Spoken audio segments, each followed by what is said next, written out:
Assalamualaikum warahmatullahi wabarakatuh. Kembali lagi bersama saya Muhammad Amar Akibah Gito, dan pada kesempatan kali ini kita akan belajar tentang lanjutan dari sistem embedded, yaitu yang namanya protokol SPI. Ya, sebelum itu tak lupa saya perkenalkan dari prodi saya, yaitu Teknologi Rekayasa Otomasi. Saya angkatan 2024 dengan 3 digit NIM terakhir 061. Ya, jadi di sini kita akan membahas protokol SPI. Pertama yaitu dia SPI, Serial Peripheral Interface. Dia adalah protokol komunikasi serial sinkron yang digunakan untuk komunikasi cepat antara master dan slave, dengan ketentuan sebagai berikut. Ada MOSI, MISO, SCLK, dan juga CSSS.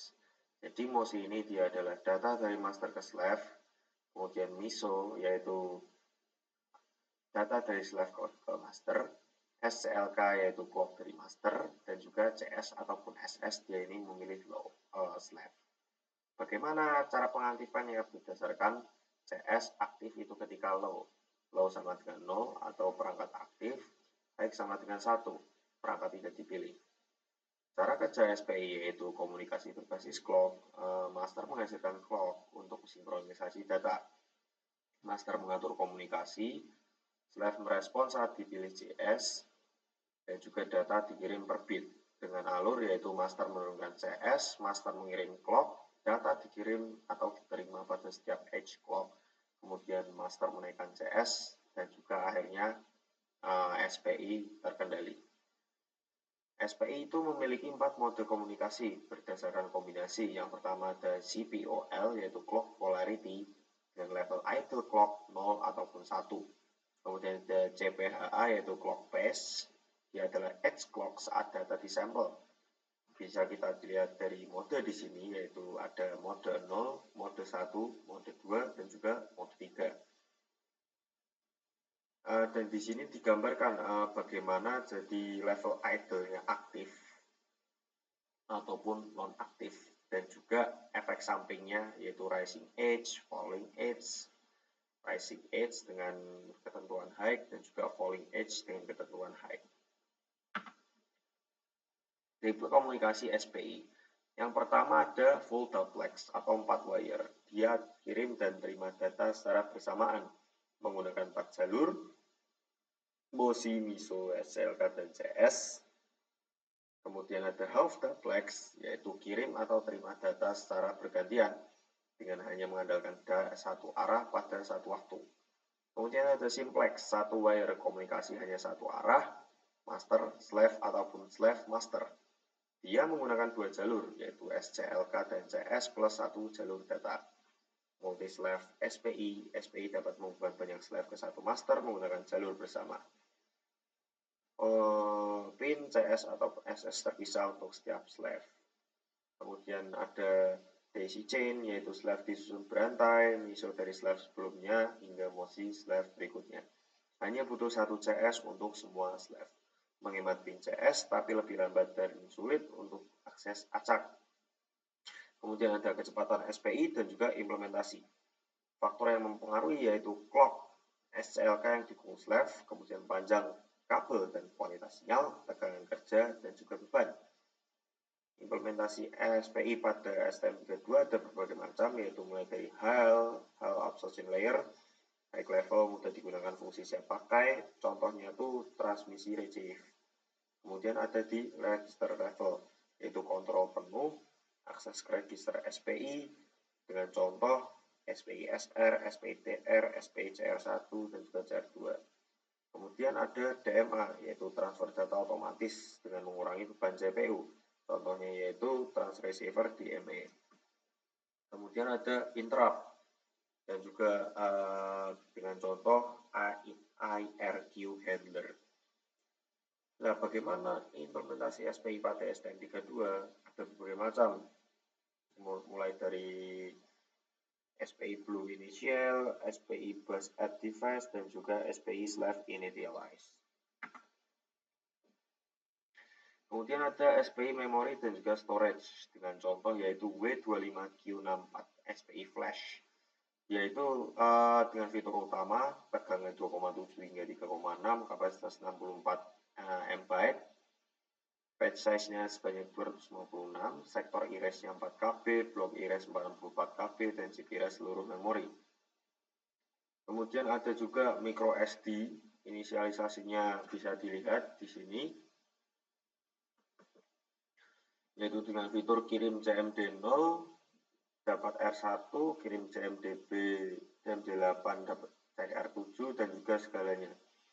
Kemudian ada lagi yaitu perangkat SPI display dan juga sensor. Bisa dilihat di sini. Jadi ini adalah SPI display yang nanti akan kita pakai. Kemudian ada MCP 3008 ADC, MCP 4921 DAC, dan juga AXTL 345 accelerometer. Bagaimana cara troubleshootingnya? Nah, pasti dari penjelasan atau percobaan modul-modul nanti pastikan kita akan menemui yang namanya masalah. Nah, biasanya ini masalahnya masalah paling umum yaitu tidak ada respon dari slave. Kemudian data salah atau tidak valid dan komunikasi tidak stabil. Ataupun misal kecepatan tidak mencapai yang diharapkan. Nah, nanti cara troubleshootingnya yaitu cek koneksi fisik dengan multimeter, periksa sinyal dengan logic analyzer, mulai dengan kecepatan rendah dan pastikan mode SPI sesuai datasheet. Cek urutan inisialisasi perangkat, baca status ataupun error, register jika ada. Kemudian ada perbandingan SPI dan juga I2C komparasi. Yang paling pertama, yaitu SPI dia berdasarkan dengan kecepatan 10 kHz hingga 50 mHz, sedangkan I2C dia hanya berkisar di 100 kilo hingga 3,4 dengan keterangan yaitu SPI jalur lebih cepat. Sedangkan untuk jumlah jalur I2C itu dia lebih hemat karena dia I2C hanya menggunakan 2 jalur, sedangkan SPI menggunakan 4 jalur. Untuk komunikasi, SPI lebih efisien karena dia menggunakan full duplex, jadi kirim ataupun terima secara bersamaan, sedangkan I2C menggunakan half duplex. Untuk topologinya, SPI lebih sederhana karena dia menggunakan star, dan juga I2C dia menggunakan multi-master ataupun multi-slave. Seleksi perangkat, SPI menang tanpa overhead alamat. Untuk kapasitas slave, SPI lebih scalable. Untuk reliability, SPI lebih andal di kecepatan tinggi. Untuk complexity, jelas I2C lebih mudah untuk jarak dekat karena hanya menggunakan 2 kabel. Kemudian ada integrasi project dan contoh troubleshooting. Bisa dilihat di sini. Jadi ada contoh integrasi project MCU sebagai master SPI dengan alur kerja yaitu dia set mode 0123, set clock speed, dan juga konfigurasi pin. Kemudian pilih perangkat, tarik GS slow untuk menentukan perangkat yang diakses, transfer data, proses data hingga selesai. Lanjut kita akan melakukan yaitu demonstrasi, yaitu dari yang pertama adalah LCD SPI, kemudian Enterate SPI, dan terakhir SD card SPI. Bisa kita lihat, jadi ini adalah codingan yang sudah saya siapkan, mulai dari yang pertama yaitu kita mulai dari LCD dulu. Jadi codingan di sini yaitu berfungsi untuk mengetahui bagaimana cara kerja SPI dalam pengaplikasiannya yaitu LCD grafik. Bisa dilihat yaitu di sini ada GPIO set level yang artinya saya melakukan set level pada GPIO ataupun saya melakukan set level pada pin yang akan digunakan. Kemudian di sini adalah berbagai macam task delay untuk menentukan berapa banyak data. Di sini ada LCD data dan juga berbagai macam. Terus di sini di sini adalah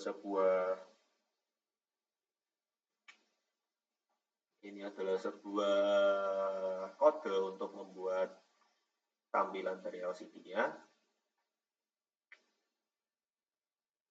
Kemudian di sini juga sama, saya menggunakan UENT color untuk membuat tampilannya. dan juga seberapa lebar dan seberapa tingginya.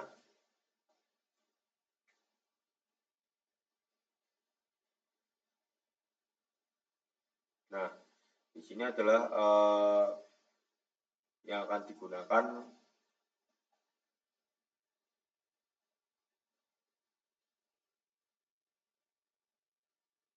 nah ini dia. Ini adalah bagaimana caranya untuk melakukan pemrograman menggunakan SPI. Bisa dilihat di sini ada pull up dan juga pull down. Kemudian ada kita mengkonfigurasi SPI busnya dengan menggunakan MOSI I/O dan juga MISO I/O. Kemudian kita menginterface config dari SPI device menggunakan clock speed. Di sini kita pasang di mode 0 dan juga pastikan kabelnya cocok agar SPI-nya tidak error. Kemudian lanjut ke Ethernet. Jadi di sini adalah koneksi Ethernet dasar dengan W550 via raw SPI register access. Bisa dilihat kita menggunakan modul W5500 write buff. Ini memang jadi default asli dari W5500. Di sini yaitu saya membuat parameter di sini untuk menentukan bagaimana nanti W5500-nya terhubung melalui Ethernet. Jadi jika tidak terhubung, maka saya akan menuliskan yaitu Ethernet link down. Kemudian di sini define saya menggunakan socket register yang artinya ini di sini dia alamat agar si Ethernet, maksudnya si SPI protokol ini dan laptopnya terhubung.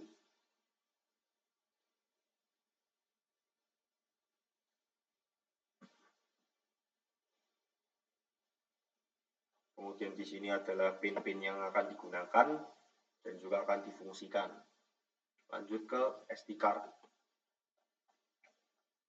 Jadi SD card ini dia akan melakukan read atau write operasi melalui SPI dengan fitur yaitu inisialisasi SD card, kemudian membuat dan juga membaca file, kemudian menampilkan list konten dan juga info dari seberapa besar file tersebut. Di sini ada inisialisasi SD card yang pasti harus digunakan. Kemudian ada inisialisasi SPI bus, inisialisasi SD card menggunakan peripheral. Kemudian cara dia ini menulis data menggunakan write file, kemudian cara dia append file atau memasukkan data, terus membaca file konten menggunakan read file, dan juga mendapatkan file menggunakan get file. Kemudian di sini ada menghapus file menggunakan delete file, melakukan rename, melakukan operasi SD card menggunakan static void test SD operation yang kelas yang saya buat di sini. Dengan cara apa? Pertama, menulis file, kemudian membaca, mendapatkan file, kita menginisialisasi file, membuat file, ini merename file, dan juga delete file. Kita langsung saja ke videonya. Ini adalah video yang sudah saya buat, saya lakukan.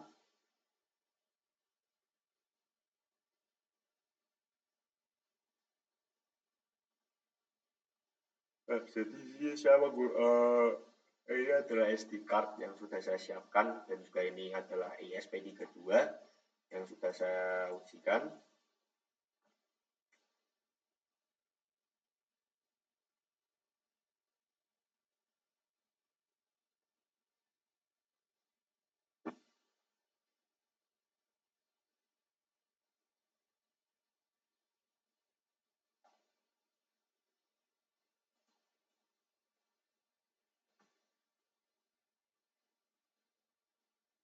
Nah, jadi ini adalah fungsi dari membaca SD card yang tadi saya sampaikan di sini.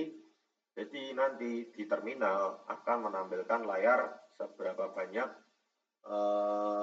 file yang dan seberapa besar size file yang kita punya pada SD card. Jadi di sini SPI bekerja melalui seberapa besar file yang ada di dalam SD card itu ada. Kemudian lanjut.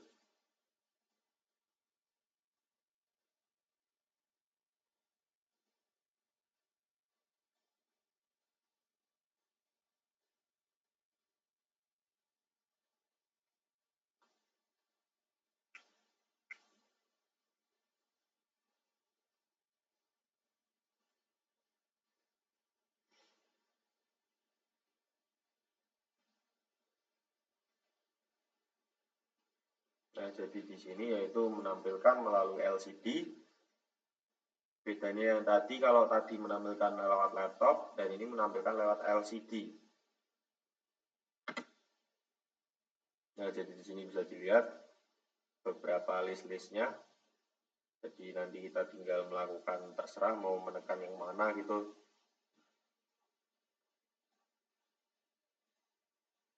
Terus lanjut. Ini yang terakhir yaitu menampilkan grafik.